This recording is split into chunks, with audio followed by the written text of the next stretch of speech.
Good afternoon, everyone. I want to take a few minutes to go into a topic that a lot of people may not delve into as much with Cameo, but I think it's an interesting thing that you can do in Cameo as far as an analysis and a trade study is concerned, and that has to do with pairwise weighting.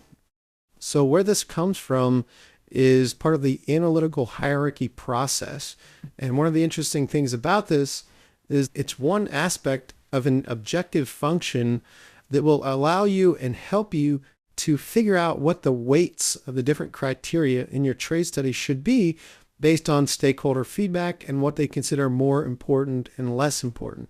So what you're looking at here is a block in Cameo that we've named pairwise weighting inputs. But if you notice, these value property names all match the names that you see in this chart. So this chart is considered a one-to-one chart. And what that means is, if you notice, we have capacity here, but we also have capacity here. We have fuel economy here, fuel economy here. So what you would do is essentially you would poll an audience or poll some of your stakeholders and ask them how they stack up each of these different criteria against each other criteria. So if you notice in this rating scale, what they would do is they would actually go through each one of these and say, how do you rate capacity with capacity? Well, of course, that's a one-to-one, right? It's of equal importance. However, how do you rate capacity to fuel economy? And then you can pair those together and say, well, one of them is of equal importance or moderately more important, or one of them is strongly more important, very strongly more important, or extremely more important. And then the inverse of that is simply the reciprocal value. So if you notice, you have a 4 here, you have a 1/4 here. So that is exactly the inverse of that, or the reciprocal of that. And that's what you would do, is essentially go through this and compare each of these to each other things and give them a specific rating. And then when you do that, you're filling out this chart. Then what you can take is that information and plug it in as value properties in a block. So in this case, we're using an array. And this gets very interesting because what you can do is you can take a value property and give it a multiplicity of an asterisk, which is the same thing as a 0 to unlimited. And that will allow you to put in an array for that value property. So in this case, notice we have 1, 4, 1/3, 1, 1/3, 2. And that matches with commas inside of these brackets, 1, 4, 1/3, 1-to-1, it's the same thing as 1, and then 1/3 and 2, right? And the same thing goes all the way down. You just have a different value property for each of these across your rows. And then a very important thing to set if you're trying to do this with parametrics and actually output what the weighting should be for each of these criteria is that you need to go into the specification for each one of these value properties and set them to ordered and non-unique. So notice we have ordered and non-unique there. We're going into the specification for one of the value properties. You'd have to do this for each of the value properties. And if you look at this, we have is ordered. You want that to be true. That's typically defaulted to false. And we have is unique being false, which is typically true.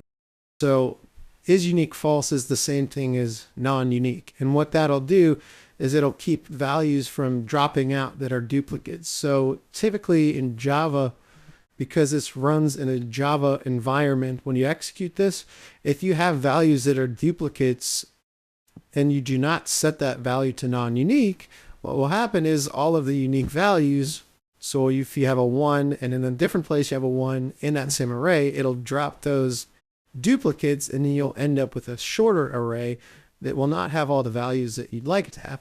So this is one of those times where you absolutely need to have ordered and non-unique set for each of those value properties.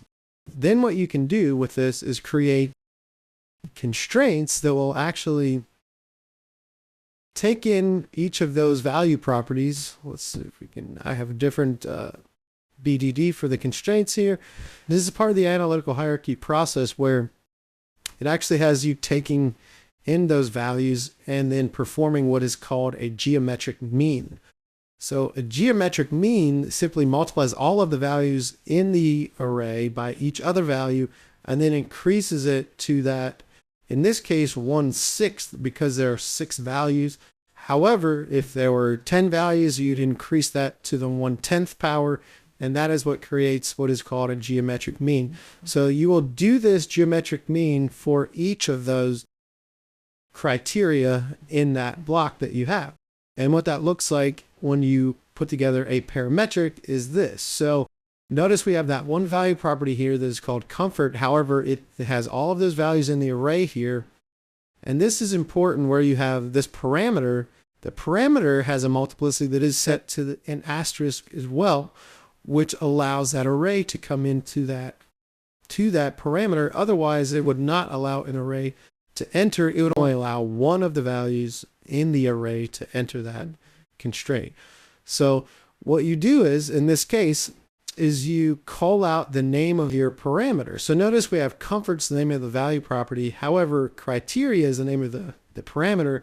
And then when you call out the parameter in parentheses, you can call out the position in the array by using a parentheses here with a number inside of it. That calls out the position in the array.